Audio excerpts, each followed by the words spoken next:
নাহমাদুহু ওয়া নুসাল্লি আলা রাসূলিহিল কারীম আম্মা বাদ। কয়েক বছর আগে এক সাংবাদিক ইসরায়েলের রাষ্ট্রপতি শিমন পেরেসকে জিজ্ঞাসা করেছিল, কোরআনে বর্ণিত আছে একদল মুসলিমদের দ্বারা আপনার এই রাষ্ট্র ধ্বংস করে দেবেন আল্লাহ তাআলা, এ বিষয়ে আপনি কি বলবেন? পেরেজ উত্তর দিয়েছিল, আগে কোরআনে বর্ণিত সেই মুসলিমদের আসতে দিন, তারপর আমরা এটি নিয়ে চিন্তা করব। প্রিয় ভাই ও বোনেরা, চিন্তা করুন, ইসলামের দুশমন ওই ইহুদিরাও জানে কোরআনে বর্ণিত সেই মুসলিমরা আজ পৃথিবীতে আর নেই। আজ যারা আছে তারা নামে মাত্র মুসলিম, তারা জাতীয় পরিচয়ে কেবল মুসলিম, কিন্তু আল্লাহর দৃষ্টিতে তারা মুসলিম নয়। এ কারণেই কোরআনে বর্ণিত সেই মুসলিমদের নিয়ে তাদের আর চিন্তাও নেই, কারণ এখনও তাদের আবির্ভাব হয়নি। গোটা পৃথিবীতে যত মুসলিমরা রয়েছে, যত ইসলামী রাষ্ট্র রয়েছে, তারা আসলে প্রকৃত ইসলামের উপরে নেই। আসলে কেমন হবে সেই প্রকৃত ইসলাম? আর প্রকৃত ইসলামকে অনুসরণকারী খাঁটি মুসলিমরাই বা কেমন হবে, যাদের হাতে আবাদ হবে আল্লাহরই জমিন? মহান আল্লাহ তাআলা পবিত্র কোরআনে বলেছেন, নিশ্চয়ই মুমিনরা তারাই যারা আল্লাহ ও তার রাসূলের প্রতি ঈমান এনেছে, এরপর তারা সন্দেহে লিপ্ত হয় না এবং নিজেদের ধন সম্পদ ও জীবন দিয়ে আল্লাহর পথে জিহাদ করে, তারাই সত্যবাদী।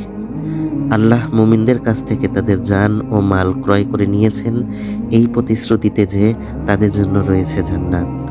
অতএব আমরা বুঝতে পারি, যতক্ষণ না এমন একটি মুসলিম দলের আবির্ভাব হবে যারা নিজেদের জান ও মাল দিয়ে আল্লাহর পথে জিহাদ করবে, জমিনে একমাত্র আল্লাহর আইনকে প্রতিষ্ঠা করতে কাজ করে যাবে, ততক্ষণ পর্যন্ত ইসলামের দুশমনরা পরাজিত হবে না।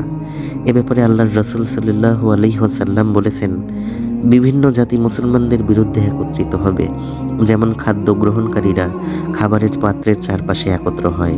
এ সময় একজন সাহাবী জিজ্ঞাসা করলেন, সেদিন কি আমাদের সংখ্যা কম হবে? রাসূলুল্লাহ সাল্লাল্লাহু আলাইহি ওয়াসাল্লাম উত্তর দেন, না, বরং সেদিন তোমাদের সংখ্যা হবে অনেক, কিন্তু তোমরা হবে প্লাবনের স্রোতে ভেসে যাওয়া আবর্জনার মতো। আল্লাহ তোমাদের শত্রুদের অন্তর থেকে তোমাদের প্রতি ভয় দূর করে দিবেন এবং তোমাদের অন্তরে আল ওয়াহান ঢুকিয়ে দিবেন। সাহাবী জিজ্ঞাসা করেন, আল ওয়াহান কি?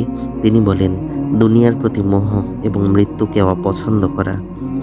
রাসূলুল্লাহ সাল্লাল্লাহু আলাইহি সাল্লাম আরও বলেছেন, যখন তোমরা বাইয়া অর্থাৎ সুদ সমৃদ্ধ বেচাকেনায় অংশগ্রহণ করবে, গবাদি পশুর লেজ ধরে রাখবে, কৃষিকাজেই সন্তুষ্ট হবে এবং জিহাদকে ছেড়ে দিবে, তখন আল্লাহ তোমাদের উপর অপমান চাপিয়ে দিবেন। যতক্ষণ না তোমরা তোমাদের দ্বীনের দিকে অর্থাৎ জিহাদের দিকে ফিরে আসবে, ততক্ষণ তিনি তোমাদের সেই অপমান দূর করবেন না। অর্থাৎ প্রকৃত ইসলাম হলো দুনিয়ার প্রতি মোহ ত্যাগ করা এবং জিহাদকে আঁকড়ে ধরে জমিনে আল্লাহর দ্বীন প্রতিষ্ঠা করা। প্রিয় বন্ধুরা, আজ আপনারা ফিলিস্তিনের দিকে তাকান, দেখুন সেখানকার রক্তের বন্যা, লাশের মিছিল, বিধ্বস্ত শহর আর গণকবরগুলো। শত শত মায়ের আহাজারি আর বোনদের চিৎকার সেখানকার আকাশকে গুমট করেছে। রক্তের গন্ধে সেখানকার বাতাস ভারী হয়েছে। নিমিষেই সব হারানো ভাইয়ের করুণ চাহনি পরিবেশকে স্তব্ধ করে দিয়েছে। ধর্মান্ধতা বা বিশ্ব রাজনীতি দূরেই থাক, যে শিশু এখনো পৃথিবীর নিয়ম নীতিই জানে না, সে আজ হাসপাতালের মেঝেতে মৃত্যুর সাথে খেলা করছে। আর কত শিশু যে চোখ ফুটে আলো দেখার আগেই আধারে হারিয়ে গেছে, তার হিসাব করার কোনো অবশিষ্ট শক্তি নেই। তবুও এই জাহান্নামের কুকুরদের তৃপ্তি এখনও যেন মেটেনি। ওদের চোখে যে রক্তের নেশা, তা আসলে পৃথিবীতে একজন মুসলিমও অবশিষ্ট থাকা অবস্থায় মিটবে না। আজ ইসরায়েল, কাল আমেরিকা বা পরশু ইন্ডিয়া, যে কোনো নামেই যে কোনো সময়ই ওরা মুসলিমদের সামনে এসে হাজির হবেই। তা মুসলিমরা ফিলিস্তিন, ইয়েমেন, আফগান বা যেখানেই থাকুক না কেন। এখনও কি সময় হয়নি আমাদের চোখ খুলে তাকাবার? এখনও কি সময় হয়নি দুনিয়ার মোহে অন্ধত্ব হয়ে যাওয়া চোখ থেকে আধারের পর্দা সরিয়ে দেবার? আপনি চিন্তা করছেন আপনি কবে আপনার বাড়িকে আরো অভিজাত ও বিলাসবহুল করবেন, অথচ আপনারই মুসলিম ভাইয়েরা খোলা আকাশের নিচে মৃত্যুর জন্য প্রহর গুনছে। আপনি চিন্তা করছেন আপনার মসজিদে কবে টাইলস অথবা এসি লাগাবেন, অথচ আপনার ভাইয়েরা ধ্বংসস্তূপের উপরে সালাত আদায় করছে।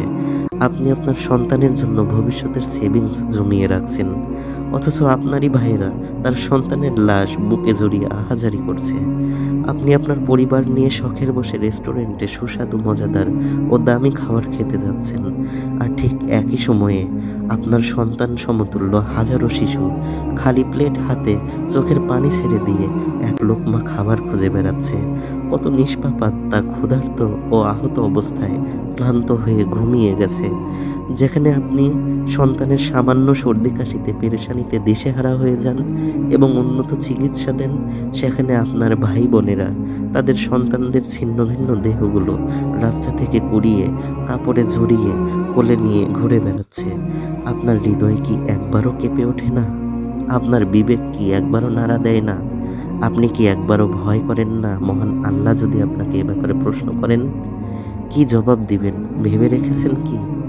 বলবেন আপনার কিছুই করার ছিল না? সত্যিই কি আপনার কিছুই করার ছিল না? এটা কেমন কথা? প্রতিটি জাতিই তো তাদের স্বজাতির জন্য লড়াই করে, হোক আধুনিক যুগ অথবা প্রাচীন যুগ। আপনি কি দেখছেন না প্রত্যেকটি জাতি তার স্বজাতির জন্য মরণপণ লড়াই করছে? দেখছেন না বিশ্বব্যাপী খ্রিস্টানরা তাদের ক্রুসেড মিশনকে বিজয়ী করতে শতাব্দীর পর শতাব্দী লড়াই করে যাচ্ছে? আপনি কি দেখছেন না হিন্দুরা তাদের বিশ্বাসকে প্রতিষ্ঠা করতে মুসলিম নিধন করে চলেছে? আপনি কি দেখছেন না ইহুদিরা তাদের এজেন্ডা বাস্তবায়ন করতে কি বর্বরতা নৃশংসতা চালিয়ে যাচ্ছে? হ্যাঁ আমার ভাইয়েরা, তারা তো থেমে নেই। তাহলে তুমি কেন থেমে? তোমরা কেন থেমে? আচ্ছা, এমন কি কখনো হয়েছে কোনো জাতি যুদ্ধ ছাড়াই বিজয় লাভ করেছে? আর এমন কি কখনো হয়েছে কোনো জাতি তাদের ক্ষমতা যুদ্ধ ছাড়াই হাতছাড়া করেছে? তাহলে তুমি কেন ভাবছো অস্ত্র হাতে তুলে না নিয়েই তুমি নিজেকে সুরক্ষা করবে? সুরক্ষা করবে তোমার মা বোন আর সন্তানদের, হেফাজত করবে তোমার স্বজাতিকে। আচ্ছা, এটা কি হয় নাকি কখনো হয়েছে? তুমি কি জানো না তোমার রাসূল মুহাম্মদ সাল্লাল্লাহু আলাইহি ওয়াসাল্লাম যুদ্ধ ছাড়া মক্কায় প্রায় 13টি বছর ইসলামের দাওয়াত দিতে গিয়ে উল্লেখযোগ্য তেমন কোনো সফলতাই আনতে পারেননি। মুশরিকরা পরাজিত হয়নি, মুসলিমদের উপর অত্যাচার থামায়নি। শেষ পর্যন্ত তোমার নবীও তো বাধ্য হয়েছিলেন নিজের মাতৃভূমি ছেড়ে চলে যেতে। পরিশেষে যখন তিনি লড়াইয়ের ময়দানে অবতীর্ণ হয়েছেন, নিজে উপস্থিত থেকে 27টি যুদ্ধ করেছেন আর অনুপস্থিত থেকে 50-এরও অধিক যুদ্ধ পরিচালনা করেছেন। তখন তিনি বিজয়ী হয়েছেন, সুরক্ষা দিয়েছেন নিজেকে, নিজের পরিবারকে আর নিজের জাতি তথা নিজের উম্মতকে। এর আগে তো তিনি নিজের উম্মতকে সুরক্ষা দিতে পারেননি। চোখের সামনে তার প্রিয় সঙ্গীদের নির্যাতন তিনি সহ্য করেছেন এবং নিজেও কঠোর নির্যাতিত হয়েছেন। এখান থেকে তুমি কি বোঝো হে মুসলিম? এখন নিশ্চয়ই তুমি বলবে যে তুমি কিভাবে যুদ্ধ করবে, তাই না? অথচ তুমি যখন এই কথাটি বলবে তখন তুমি তোমার বিছানায় গা এলিয়ে দিয়ে আরাম করছো। আসলেই তোমার দ্বারা তা কঠিন, কারণ তোমার বিবেক জাগ্রত হয় না, তোমার আত্মসম্মান বোধ নেই, তোমার লজ্জা হয় না যখন তোমারই মা বোনেরা ওই কুকুরদের হাতে লাঞ্ছিত হচ্ছে।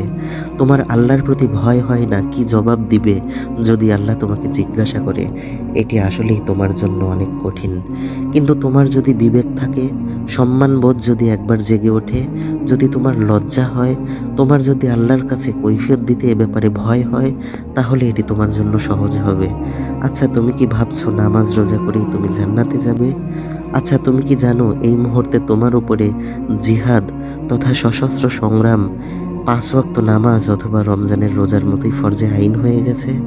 কারণ ইসলাম বলে যখন কোনো মুসলিমদের ভূখণ্ডে অমুসলিমরা আক্রমণ করে তখন তাদের জন্য জিহাদ ফরজে আইন হয়ে যায়।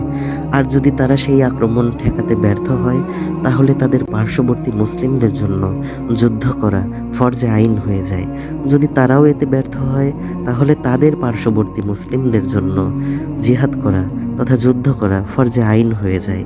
এভাবে এক পর্যায়ে গোটা পৃথিবীর মুসলিমদের জন্য জিহাদ কিতাল তথা সশস্ত্র যুদ্ধ ফরজে আইন হয়ে যায়।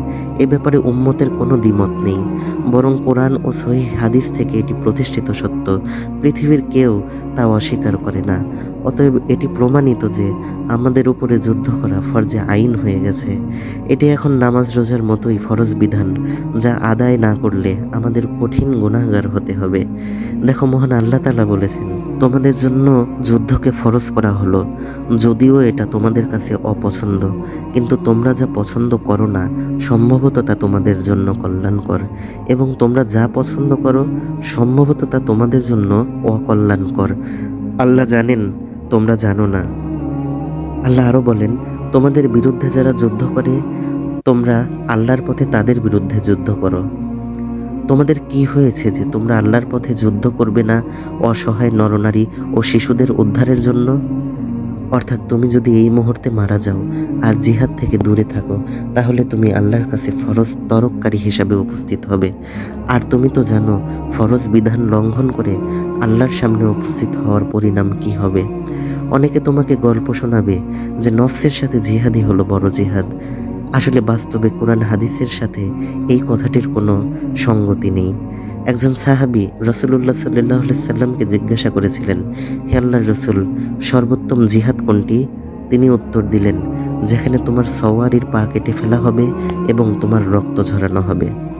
এখন তুমি হয়তো ভাববে, রাষ্ট্র যদি তোমাকে অনুমতি না দেয় তাহলে তুমি কিভাবে যুদ্ধ করবে, তাই না? তাহলে ইসলাম তোমাকে প্রশ্ন করতে চায়, কোন রাষ্ট্রের কথা তুমি বলছো? এটি কি সেই রাষ্ট্র যা কোরআন ও সুন্নাহ দ্বারা পরিচালিত হয় না? এটি কি সেই রাষ্ট্র যার প্রধান নির্বাচিত হয় অনইসলামিক পদ্ধতিতে? এটা কি সেই রাষ্ট্র যে সংবিধান হিসেবে কোরআনকে ছুঁড়ে ফেলে দিয়েছে এবং মানুষের তৈরি বিধানকে তাদের নিজেদের সংবিধান হিসেবে গ্রহণ করেছে? নাকি এটি সেই রাষ্ট্র যার উপরে জিহাদ ফরজে আইন হওয়া সত্ত্বেও সে চুপ করে বসে আছে? যেখানে মুসলিমরা আহাজারি ও কান্না করে সাহায্য চাইছে, সেখানে যে রাষ্ট্র চুপ করে বসে আছে, তুমি কি তার অনুমতির জন্য বসে থাকতে চাও? তুমি কি বলতে চাও এটি তো সেই রাষ্ট্র যে মুসলিমদের এই নির্যাতনের তীব্র নিন্দা জানিয়েছে, বেশ কয়েকবার ত্রাণ পাঠিয়েছে, বিভিন্ন সভা ও সেমিনার করেছে? জেনে রাখো, এটা কখনোই মুসলিমদের কাজ নয়। মুসলিমদের কাজ হলো জান ও মাল দিয়ে তাদেরকে সাহায্য করা, সর্বাত্মক জিহাদ করা। তুমি হয়তো বলবে এটি ফিলিস্তিনের বিষয়, অথবা এটি মিয়ানমারের বিষয়, অথবা বলবে এটি ইন্ডিয়ার বিষয়, ইত্যাদি ইত্যাদি। এখানে তোমার তো কিছু করার নেই, এটি তাদের আভ্যন্তরীণ বিষয়। হে মুসলিম, কবে থেকে তুমি এই উম্মতকে কাঁটাতার দিয়ে আলাদা করে ফেললে? এখানে তোমার রসুল বলে গিয়েছেন কি, আর তুমি কি করছো? তোমার রসুল কি বলেননি, গোটা উম্মত একটি দেহের ন্যায়, যার পায়ে কাঁটা ফুটলে সারা শরীর জেনে যায়? তাহলে কি তুমি জাতীয়তাবাদে বিশ্বাসী? তবে কি তুমি নিজেকে বাংলাদেশি অথবা ভারতীয় বলে পরিচয় দিয়েই সন্তুষ্ট হচ্ছ? অথচ এটি তো তোমার পরিচয় নয়, তোমার পরিচয় তো কেবল একটি, তুমি মুসলিম। দেখো, তুমি যতই যুক্তি দাও না কেন, আচ্ছা ফিলিস্তিনের সাথে যা হচ্ছে, কাল যদি তা তোমার সাথে হয়, তাহলে তো তোমাকে ধর্মের নিয়মকানুন শেখাতে হবে না। তখন দেখবে তুমি নিজে থেকেই হাতে অস্ত্র তুলে নিয়েছ, কারণ তুমি তোমার মা বোনকে তোমার চোখের সামনে ধর্ষিতা হতে দেখতে চাও না। তোমার সন্তানের ছিন্ন ভিন্ন লাশ তুমি বুকে জড়িয়ে ধরতে চাও না। একই কাজ আজ তাহলে কেন তুমি তোমার অন্য মুসলিম ভাইদের জন্য করতে পারছো না? অথচ এক আল্লাহর বান্দা, এক নবীর উম্মত, এক কিতাবের অনুসারী হয়ে আমাদের তো এমন হওয়ার কথা ছিল না। তাহলে এবার নিজেকে প্রশ্ন করো, তুমি কি সত্যিই মুমিন? তুমি কি সত্যিই মুসলিম?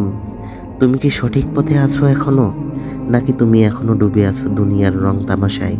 নিজের ব্যক্তি জীবনে আঁকড়ে ধরেছে পশ্চিমা সংস্কৃতি, সমাজ জীবনে আঁকড়ে ধরেছে সম্পদের প্রতিযোগিতা, আর রাষ্ট্র জীবনে আঁকড়ে ধরেছ ক্ষমতা ও মানবরচিত বিধান।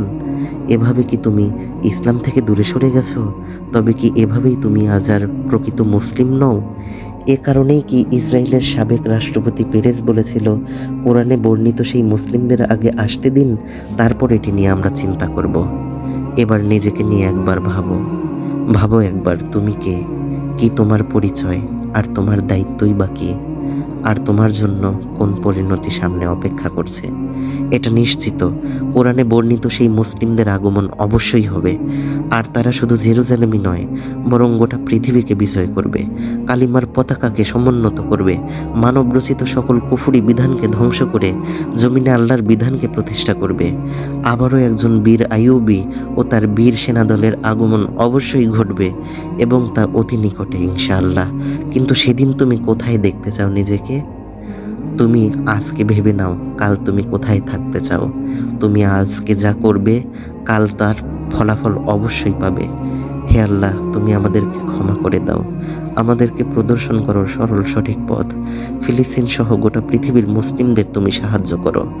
আবারও একজন ওমর, একজন বীর আইয়ুবী তোমার পক্ষ থেকে পাঠিয়ে দাও, আর আমাদেরকে তাদের সেনাদলে সামিল করে নাও।